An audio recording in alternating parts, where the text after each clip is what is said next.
오늘 우리가 함께 나눌 말씀은 시편 2편입니다. 교독하겠습니다. 어찌하여 이방 나라들이 분노하며 민족들이 헛된 일을 꾸미는가?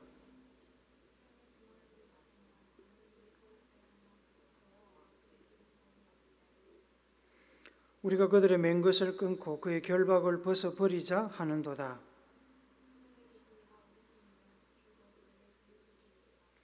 그때에 분을 바라며 진노하사 그들을 놀라게 하여 이르시기를 내가 여호와의 명령을 전하노라. 여호와께서 내게 이르시되 너는 내 아들이라. 오늘 내가 너를 낳았도다.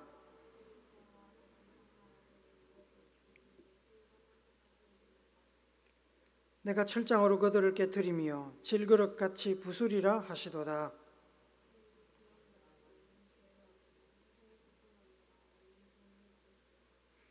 여호와를 경외함으로 섬기고 떨며 즐거워할지어다.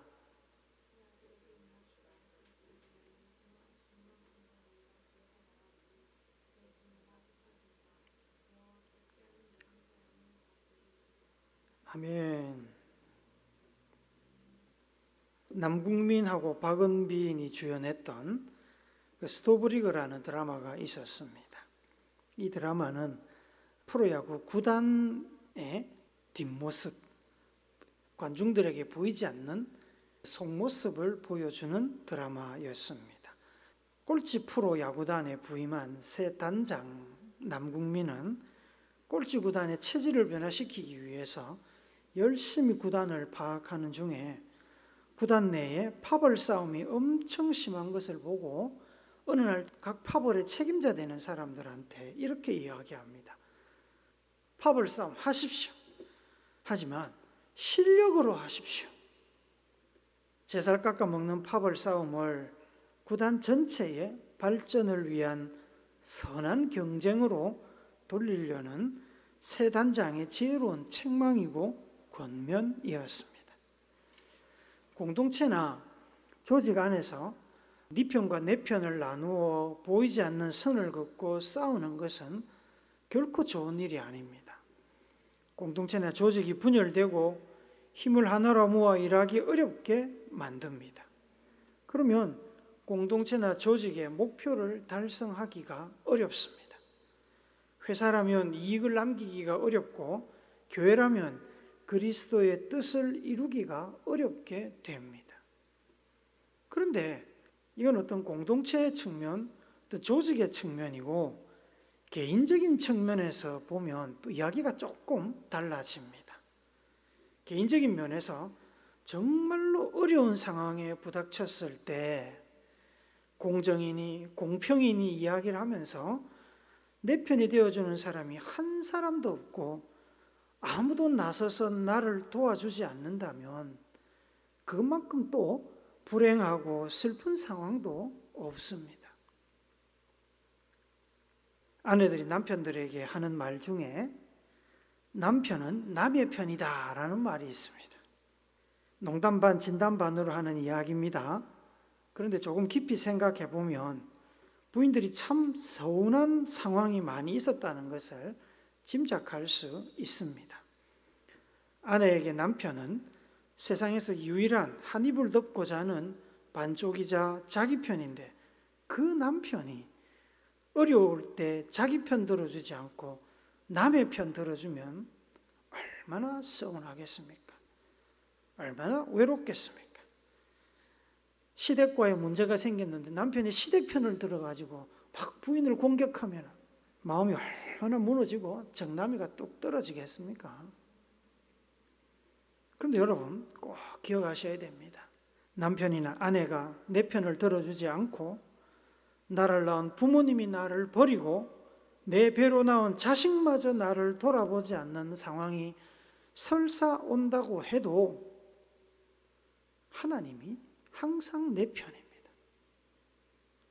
하나님은 여러분의 친구이자 피난처고 여러분의 보호자이십니다. 하나님은 여러분의 캡틴 아메리카입니다. 시편 2편의 시대적인 배경은 우리가 알 수가 없습니다. 그러나 시의 화자 시인이 직면한 상황적인 배경은 충분히 짐작할 수 있습니다. 시인이 속한 나라, 하나님의 백성인 이스라엘 민족은 주변국과의 관계에 변화를 감지하게 되었습니다. 개인이나 회사도 마찬가지지만 국가는 역사적으로 끊임없이 다른 나라와 관계의 변화를 겪습니다. 관계의 변화가 일어나는 가장 큰 이유는 바로 한 나라의 힘과 또 나라와에 관련된 이익 때문입니다. 한 나라의 힘은 국방력, 경제력 그런 것이죠. 나라와 나라 사이의 관계는 철저하게 힘과 이 이익이라는 두 가지 요소에 의해서 움직이고 변화합니다. 그래서 국가 간에는 영원한 우방도 영원한 적도 없다는 말이 그냥 나온 것이 아닙니다. 힘의 논리에 따라, 이익의 논리에 따라 나라와 나라 사이의 관계는 변화됩니다.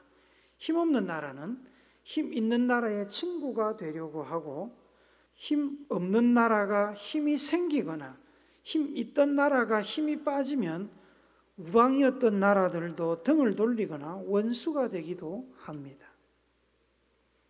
과거에 우리나라는 중국의 힘 앞에 굴복해서 조공을 바치며 사대주의 관계를 맺고 있었습니다.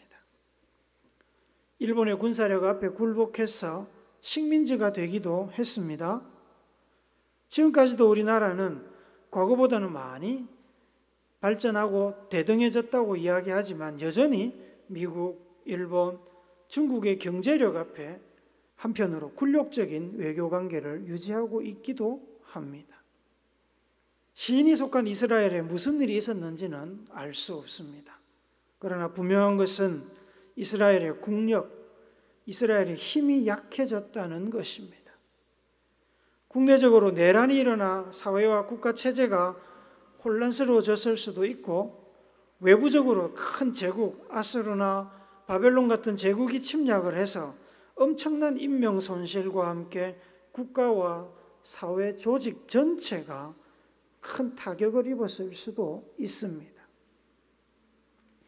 이스라엘이 힘이 강할 때는 이스라엘 주변의 작은 나라들이 이스라엘에 조공을 바치는 등 이스라엘을 큰 나라로 섬기며 관계를 유지했습니다. 그러나 어떠한 이유로 이스라엘이 약해지고 주변 민족들을 압도할 힘이 없어지자 주변에 있던 민족들이 이스라엘의 간섭에서 벗어나고자 움직이기 시작했습니다. 3절은 바로 그런 이스라엘 주변 민족들의 움직임을 표현한 말입니다. 같이 읽어봅시다. 한 번 더. 시작. 우리가 그들의 맨 것을 끊고 그의 결박을 벗어버리자 하는도다. 우리가, 그 주변 나라들이 그들의 맨 것, 이스라엘이 얽매어 놓은 것, 이스라엘이 결박해 놓은 것을 벗어버리자고 이야기한다는 겁니다. 이익이나 힘에 의한 굴종이 아니라면 어느 나라, 어느 누가 다른 나라나 다른 사람에게 고개를 숙이고 굴욕스러운 관계를 유지하려고 하겠습니까? 그런 사람, 그런 나라, 한 나라도 한 사람도 없습니다.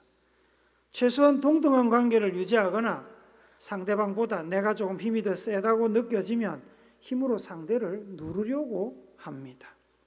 이스라엘 주변 민족들이 이스라엘이 약해진 틈을 타서 이스라엘과의 지금까지의 관계를 청산하고 새로운 관계를 세우기를 원하는 것은 당연한 일입니다. 어떻게 보면 누구나 그렇게 하고자 할 것입니다. 대등한 관계로 변화시키기 위해서 지금까지 민족의 자존심을 꺾고 바쳐왔던 조공을 멈추고 이스라엘의 간섭을 거부하려고 했을 것입니다. 필요하다면 이스라엘과 군사적인 충돌도 주저하지 않았을 것입니다. 하지만 단독으로 이스라엘과 싸우기 힘드니까 여러 작은 민족들이 힘을 합쳐가지고 연합군을 형성해서 이스라엘과 대적하려고 했을 것입니다.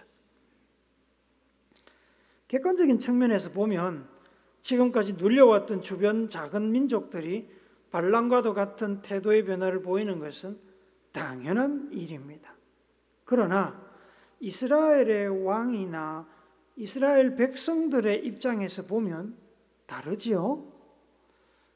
정말 얄밉고 원망스러운 일이라고 할 수 있습니다. 그러지 않아도 국내적으로 어려움이 많아서 나라가 힘들고 고통스러운 상황인데 설상가상으로 이 어려움을 틈타서 지금까지 잘 지내왔던 주변의 약한 민족들이 힘을 합쳐서 이스라엘을 대적하니 어찌 힘들지 않을 수 있겠습니까? 이스라엘이 안팎으로 힘든 상황에 몰렸습니다.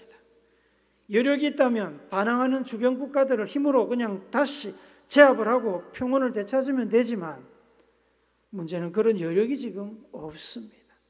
그래서 상황이 어려워진 것입니다. 이렇게 궁지에 몰린 이스라엘이 할 수 있는 일이 무엇이겠습니까? 내적으로도 어렵고 외적으로도 힘들고 이것도 안 되고 저것도 안 되면 사면초가에 몰린 이스라엘이 할 수 있는 일은 하늘을 바라보는 일밖에 없었습니다. 하나님의 백성들이 할 수 있는 일은 하나님의 도우심을 구하는 것밖에 없습니다. 예레미야서 29장 12절 13절을 같이 읽읍시다. 시작. 너희가 내게 부르짖으며 내게 와서 기도하면 내가 너희들의 기도를 들을 것이요 너희가 온 마음으로 나를 구하면 나를 찾을 것이요 나를 만나리라. 하나님께서 주셨던 약속입니다. 예수님도 비슷한 말씀 하셨습니다. 마태복음 7장 7절도 같이 읽습니다. 시작. 구하라 그리하면 너희에게 주실 것이요 찾으라 그리하면 찾아낼 것이요 문을 두드리라 그리하면 너희에게 열릴 것이니. 똑같은 말을 3번 반복하는 건 무슨 뜻입니까? 반드시 이 말씀대로 하겠다는 겁니다. 반드시. 그래서 시인은 하나님께 도움을 구했습니다. 그리고 하나님께 도움을 구하자 하나님께서 응답하셨습니다. 하나님께서는 도움을 구하는 시인에게 확신을 주셨습니다. 이스라엘은 현재 약하고 혼란스럽고 궁지에 몰려 있지만 하나님께서 함께 하시고 길을 여시면 이스라엘은 반드시 회복될 수 있고 힘을 얻을 수 있다는 것을 시인은 혹은 이스라엘 백성들은 너무나 잘 알게 되었습니다. 확신하게 되었습니다. 그래서 주변의 이방 민족들이 이스라엘의 영향력에서 벗어나려고 하는 그 시도를 뭐라고 하냐면 헛된 일이라고 평가절하합니다. 2절에서는 그들이 단지 국력이 약해진 이스라엘과 싸우는 것이 아니라 여호와 하나님과 싸우려고 하고 그의 기름 부음 받은 자와 싸우려 한다고 평가합니다. 주소 잘못 짚었다는 얘기입니다. 하나님과 싸워서 이길 나라가 있습니까? 하나님이 여시면 닫을 힘을 가진 이가 누가 있으며 하나님께서 닫으시면 열 힘을 가진 이가 누가 있겠습니까? 그래서 하나님과 하나님이 세우신 사람과 싸우는 그 시도를 헛된 일이라고 표현하는 것입니다. 주변 민족들의 이스라엘에 대한 적대적인 행위는 헛된 일이기에 하나님께서 그들의 행위를 보시고 어떤 마음을 가지시겠습니까? 시인이 봐도 헛된 일인데 하나님이 보시기에는 어떻겠습니까? 4절 한번 같이 읽읍시다. 한 번 더 읽습니다. 시작. 하늘에 계신 이가 웃으시며 주께서 그들을 비웃으시리로다. 3살짜리 꼬맹이가 TV에서 액션 영화를 보고 나서 다 큰 어른이 된 삼촌에게 대련을 하자고 시비를 겁니다. 그러면 삼촌이 어떻게 해야 됩니까? 막 긴장하고 싸울 태세를 갖추고 붙어야 됩니까? 아니죠. 삼촌은 웃고 맙니다. 싸울 상대가 돼야 자세라도 잡지요. 어른인 삼촌에게 액션 영화 한 편 봤다고 달려드는 아이는 그저 가소롭고 웃음을 주는 대상인 겁니다. 이스라엘을 대적하여 일어나는 이방 민족들을 보시며 하나님께서 이런 마음이셨다고 지금 시인이 이야기를 하는 겁니다. 그리고 시인은 어려운 시기를 보내고 있는 시인과 이스라엘 민족에게 하나님께서 주신 약속의 말씀을 공개합니다. 하나님께서 시인에게 주신 첫 번째 약속의 말씀은 뭐냐? 너는 내 아들이다. 오늘 내가 너를 낳았다 입니다. 이 말씀은 이스라엘과 하나님 간의 관계를 설정하는 말씀입니다. 천지를 만드신 전능하신 하나님께서 위기에 빠져서 두려움에 떨고 있는 이스라엘 백성들에게 내가 너 아버지야. 이스라엘 백성들은 내 자녀들이야. 아버지이신 하나님께서 자녀된 이스라엘을 그냥 방치하고 망하도록 내버려 두시겠습니까? 그렇지 않지요. 자녀를 사랑하는 아버지의 역할을 반드시 하실 겁니다. 그러면 왜 하나님께서 오늘 낳았다고 하셨을까요? 이스라엘이 탄생된 지가 하루 이틀입니까? 왜 오늘 낳았다고 하셨을까요? 여러분, 자녀를 출산하고 난 뒤에 아기를 가장 귀하게 가장 조심스럽게 다루어야 될 때가 언제입니까? 바로 출산 직후입니다. 출산 직후. 손대면 깨질까? 건드리면 터질까? 가장 조심해서 애지중지하는 때가 바로 출산 직후의 아기들입니다. 가장 연약한 시기라서 가장 부모의 보호와 도움이 절실히 필요한 시기입니다. 하나님께서 이스라엘을 향해서 오늘 낳았다고 하시는 것은 갓난아기를 사랑하고 돌보는 부모의 심정으로 하나님께서 이스라엘을 돌보고 계신다는 뜻입니다. 내가 오늘 너를 낳았잖아. 근데 널 대적들이랑 싸우게 그냥 내버려 두겠니? 하나님께 이스라엘은 갓난아기처럼 귀하다는 말씀입니다. 그러니 갓 태어난 아기 같은 이스라엘을 향해 적개심을 드러내는 이방 민족들을 하나님께서 그냥 두시겠습니까? 그렇지 않죠. 8절 9절 읽어봅시다. 시작. 내게 구하라. 내가 이방 나라를 내 유업으로 주리니 내 소유가 땅 끝까지 이르리로다. 내가 철장으로 그들을 깨트리며 질그릇같이 부수리라 하시도다. 이스라엘이 하나님을 의지하여 하나님께 도움을 구하기만 하면 이스라엘을 대적하는 주변 민족들을 철몽둥이로 질그릇을 부수듯, 질그릇은 흙으로 만든 그릇을 얘기하는 겁니다. 철몽둥이로 질그릇을 부수듯 물리치는 힘과 능력과 지혜를 주실 것이고, 더 나아가서 이방 나라들을 오히려 정복하고 소유하게 하겠다고 약속하십니다. 하나님 아버지께 구하기만 하면 그렇게 하시겠답니다. 물론 이 말씀은 하나님께 구하여 응답받으려면 하나님과 온전한 관계가 유지되어야 된다는 전제가 깔립니다. 하나님은 인격을 가지고 계신 분입니다. 우리하고 똑같은 인격을 가지고 계신 분입니다. 하나님은 버튼만 누르면 기도의 결과물이 뚝뚝뚝 떨어지는 그런 감각이 없는, 감정이 없는 기계가 아닙니다. 육신의 부모님과의 관계와 똑같습니다.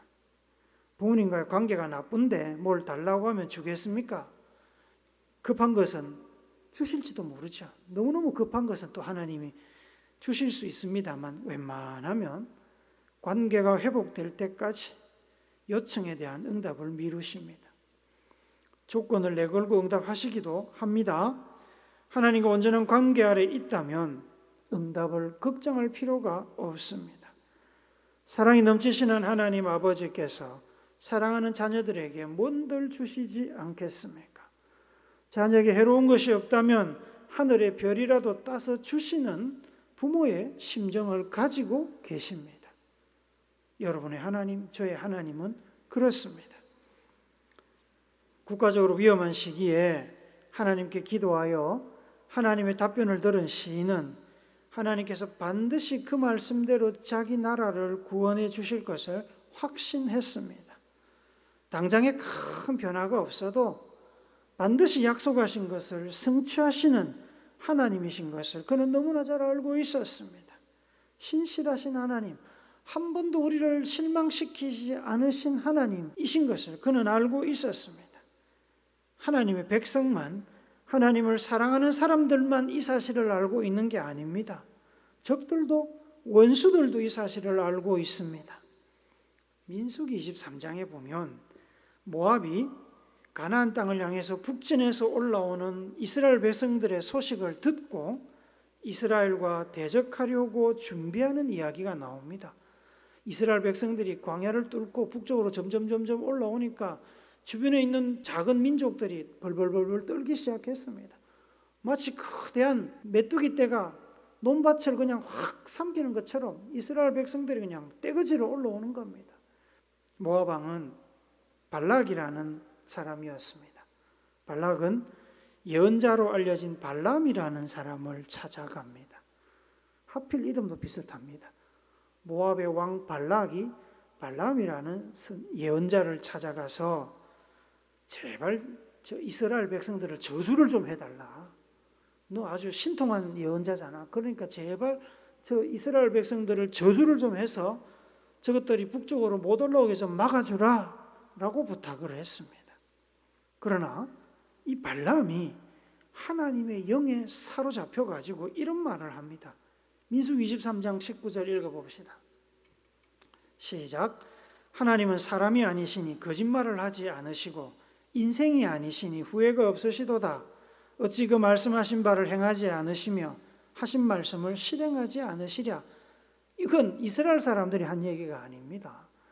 이스라엘 백성들을 저주하려고 하던 발람 예언자가 한 이야기입니다. 이스라엘을 저주하기 위해서 불려갔던 발람마저 하나님께서 약속을 반드시 이루시는 분이라는 것을 말하지 않을 수가 없었습니다. 애굽에서 나와서 광야를 통과해서 가나안 땅으로 들어가기 위해서 점점 올라오고 있는 이스라엘 민족을 보면서 발람도 그렇게 고백하지 않을 수가 없었던 겁니다. 하나님은 반드시 약속을 이루시는 분이다. 이렇게 하나님의 보호하심과 약속의 성취를 확신한 시인은 이제 마음의 여유가 생겼습니다. 하나님의 약속을 듣기 전에는 위기에 처한 나라의 운명을 걱정하며 대적들이 너무너무 원망스러웠는데 하나님의 약속을 받은 지금은 오히려 그들이 안쓰럽고 그들에게 살 길을 열어주고픈 생각마저 가지게 되었습니다. 그들이 계획하고 있는 일이 헛된 일이고 하나님의 자녀인 이스라엘을 건드렸다가 어떤 불행을 겪을지 모르기에 그들이 살 길은 하나님의 말씀을 듣고 순종하는 길뿐임을 시인은 이야기를 합니다. 그래서 10절에 보시면 이방의 왕들과 재판관들에게 하나님께서 주시는 지혜와 교훈을 받아라고 이야기합니다. 왕들과 재판관들, 통치자들도 똑같은 말입니다. 그들에게 하나님의 지혜를 보고 하나님의 교훈을 받으라고 이야기합니다. 교훈의 내용이 11절, 12절에 나옵니다. 쉬운 성경어로 우리 같이 읽어봅시다. 시작. 두려운 마음으로 여호와를 섬기고 떨리는 마음으로 그분을 찬양하여라. 그의 아들을 정중하게 섬겨라. 그렇지 않으면 너희가 가는 길에서 망하게 된다. 왜냐하면 주님의 분노가 순식간에 불붙듯이 타오를 것이기 때문이다. 여호와를 의지하는 사람은 복을 받을 것이다. 이스라엘의 통제와 간섭에서 벗어나고픈 마음은 이해를 하지만 하나님의 뜻이 어디 있는지를 잘 살펴서 행동해야 된다는 겁니다. 하나님께서 허락하시는 일이 아니라면 그들이 아무리 시도를 해도 결코 성공할 수 없는 일입니다. 오히려 섣불리 덤볐다가 상황이 더 악화될 수 있습니다. 하나님께서 도우시는 하나님의 자녀된 이스라엘이 더 강해져서 주변의 민족들이 더 힘겨운 상황으로 추락할 수 있습니다. 그러니 하나님을 섬기고 하나님의 뜻을 구하고 하나님께서 세우신 하나님의 아들 이스라엘 나라, 신앙적으로 한 걸음 더 나아간다면 예수 그리스도를 존중하고 그 말씀을 따르라고 권면하는 겁니다. 그래야 살 길이기 때문에 그렇습니다. 원수들에게도 그것이 가장 지혜로운 길이고 그들 나라를 위한 최선의 길이기 때문에 그렇습니다. 사랑하는 여러분, 하나님은 하나님을 아버지라고 부르는 사람들, 하나님을 찾고 의지하는 사람들, 하나님께 기도하고 구하는 사람들을 사랑하십니다.